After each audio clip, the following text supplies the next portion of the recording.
this is where I'm at. Let's talk about these filters here real quick. This here's an AMSOIL filter, which I don't know who makes it, but when I got the oil, I bought this oil filter. But I have an angled adapter for the filter. This is what's on there. A lot of people hate this brand here. I have never had any issues with Fram at all.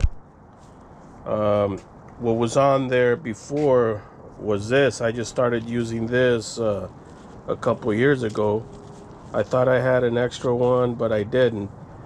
The advantage, I believe, well, as far as I'm concerned, what I believe is the smaller filter, it's easier to maneuver out of that little area right there. So this is a mobile one. It's there's a part number there. I went ahead and ordered a couple more just to have them ready, but this is what I had right now. This is just by far too big. It hits the firewall, so it's not going to work. But this will do. Tell me what you think about these Fram filters. I mean, I've never had any issues with them. A lot of people hate them. Either you love them or you hate them. This here's a good filter. It's a small filter. It's really compact and easy to maneuver. Okay, I changed it up a bit. I was going to put the AMSOIL on there, but wasn't able to get it in time today, so I decided to put this VR1 that I had in my shelf there. So it's oil, VR1 racing oil, so I guess that's what we're using it for. And I got the valve covers and the intake. Kind of cleaned it up a little bit, threw some little bit of black paint on it, make it look good. Anyway, let's get back to work on this thing. I want to get it running today.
All right, got the intake on.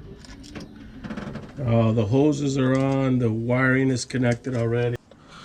I put, it takes 8 quarts actually. Even, it's a 7-quart pan, so I put 8 quarts of oil in it. And should be fine. Got distilled water. And this is what I put in the radiator here. Just so I don't have to use antifreeze. So put this in. This is supposed to be like a water wetter kind of thing. So let's put that on and then we'll fire it up, see what happens.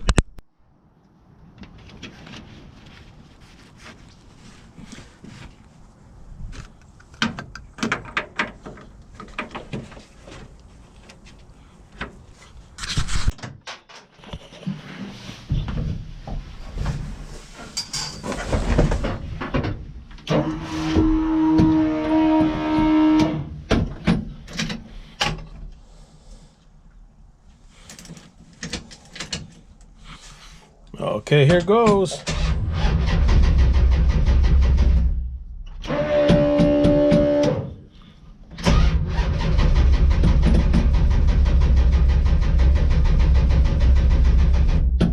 Uh-oh.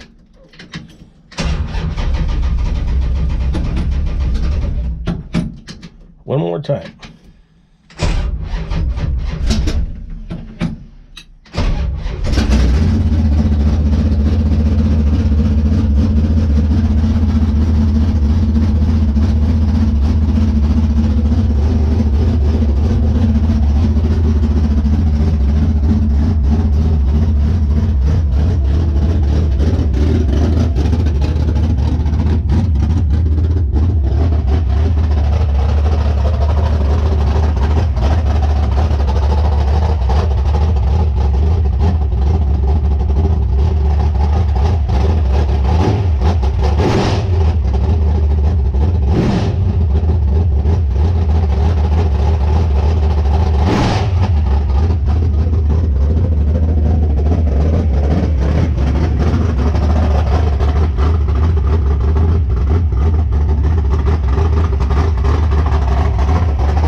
Well, it's running again. Didn't feel any miss or anything. It's actually running really smooth. It fired right up. The carburetor seems to be working okay. I do have another carburetor that I'm gonna try. It's a 750. It's a Demon. I think it's what they call a Mighty Demon or whatever the heck it's called. I'm gonna take that with me the day of the races. This here's a 7. No, not a 7. This is an 850. It's a 4781, I believe it is, right there. And it's got 80 jets on the front and 80 on the back. And for some reason, it calls for 80s on the front and 78s on the rear. That's what the list number shows as what it having. It does have a 6.5 power valve. The back one is plugged off. And it is 4-corner idle, so I've had this carburetor many years. At one time, I dropped it and the base broke, so I put this base plate on it. This, I believe this is a Proform or something like that. It works good. Does have a 50cc pump on the back. The front one is 30. Again, this one came originally with a 30cc pump. So this carburetor's been good. It's been running good. Just that mishap with the damp valve on not valve, the push rod on the other side. So seems to be working okay. I'm gonna try it again next Saturday, see what happens. At least it's running now. I'm gonna get everything ready, get it up on the trailer, and be ready for next weekend. All right, thanks for watching this video. I appreciate you. Let me know what you think of my hot rod here. We should be back in business again come this weekend. Hopefully we're okay. At least we're gonna attempt to race again. All right, have a good day, be safe, and see you next time.